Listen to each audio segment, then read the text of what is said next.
It's not expensive, it's not fancy, but I bought one of the cheap brand skid loader mount bush hog.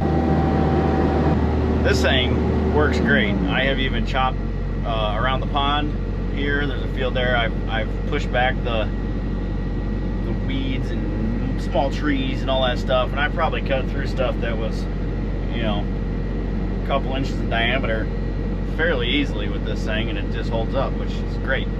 So I'm gonna put some weeds on the ground around here, try and keep those from going to seed and make this place look a little bit better. If you want to tag along as we do a little mowing,